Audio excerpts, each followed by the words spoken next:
pengemudi mobil menyerempet mobil pengendara lain dan memukul pengendara lain yang diserempetnya di Cipayung, Jakarta Pusat.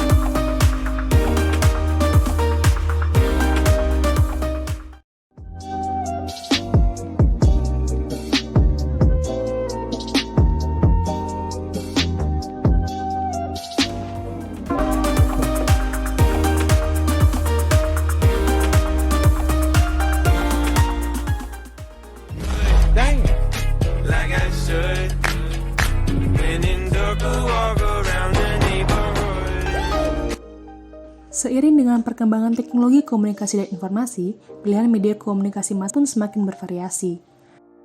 Masyarakat kini tidak lagi dinilai sebagai halayak pasif yang bersifat homogen, melainkan dipandang sebagai halayak aktif yang memiliki tingkat selektivitas yang tinggi. Mereka dapat memilih media yang mereka konsumsi sesuai dengan keinginannya. Mereka juga dapat menyeleksi pesan-pesan yang disukai dan berguna baginya. Hal inilah yang dijelaskan dalam teori Uses and Gratification. Berdasarkan teori Uses and Gratification, komunikasi massa tidak lagi melihat pada pengaruh media terhadap halayak, tetapi apa yang dilakukan halayak terhadap media. Jadi, halayaklah yang berperan aktif untuk memilih dan menggunakan suatu media berdasarkan kebutuhannya. Halayak media akan berusaha untuk mencari sumber media yang paling baik dalam usaha untuk memenuhi kebutuhannya. Mereka juga menjadi selektif dalam memilah-milah pesan media yang dikonsumsi. Pemilihan media yang dilakukan ini merupakan salah satu cara pemenuhan kebutuhan mereka dalam menerima informasi. Teori Uses and Gratification pertama kali diperkenalkan oleh Herbert Blumer dan Elihu Katz dalam buku The Uses of Mass Communication, Current Perspective on Gratification Research yang dipublikasikan pada tahun 1974. Menurut Blumer dan Katz, teori Uses and Gratification meneliti asal mula kebutuhan manusia secara psikologis dan sosial, yang menimbulkan harapan tertentu dari media massa yang membawa pada pola terpaan media dan menimbulkan pemenuhan kebutuhan. Kemudian di tahun 1982, Philip Palmgren mengembangkan riset terkait Uses and Gratification yang berfokus pada motif sebagai variabel independen yang memengaruhi penggunaan media dan kepuasan yang diperoleh setelah menggunakan media. Konsep mengukur kepuasan ini disebut dengan gratification sought dan gratification obtained. Gratification sought merupakan kepuasan yang diharapkan akan diterima seseorang jika menggunakan suatu media. Sedangkan gratification obtained merupakan kepuasan nyata yang diperoleh setelah seseorang menggunakan media massa. Sebagaimana diketahui, bahwa setiap individu memiliki kebutuhan yang berbeda-beda. Begitu pula dalam mengkonsumsi media massa. Dalam mengkonsumsi suatu media, halayak didorong oleh motif-motif tertentu guna memenuhi kebutuhan mereka. Menurut McPhail, terdapat 4 kategori motif pengkonsumsian media. Pertama, motif informasi, yaitu ketika pengguna ingin mengetahui berbagai peristiwa dan kondisi yang berkaitan dengan lingkungan sekitarnya. Yang kedua, motif identitas pribadi, yaitu ketika pengguna ingin menemukan penunjang nilai-nilai yang berkaitan dengan pribadi diri sendiri.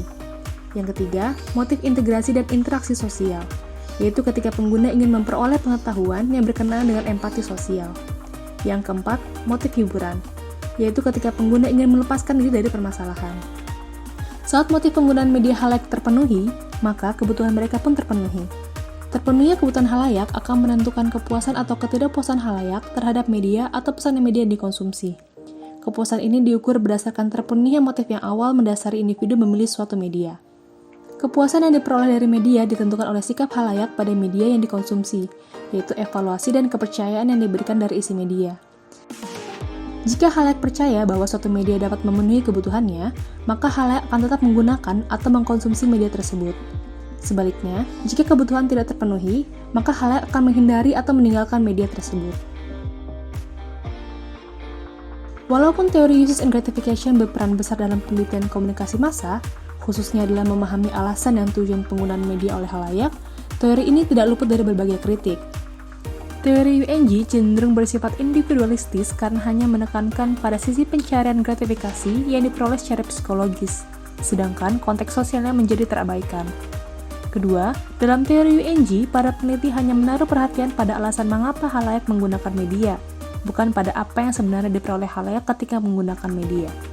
Ketiga, teori UNG berawal dari pandangan bahwa media bermanfaat bagi halayak, dan secara implisit menawarkan justifikasi sebagaimana yang diberikan oleh media.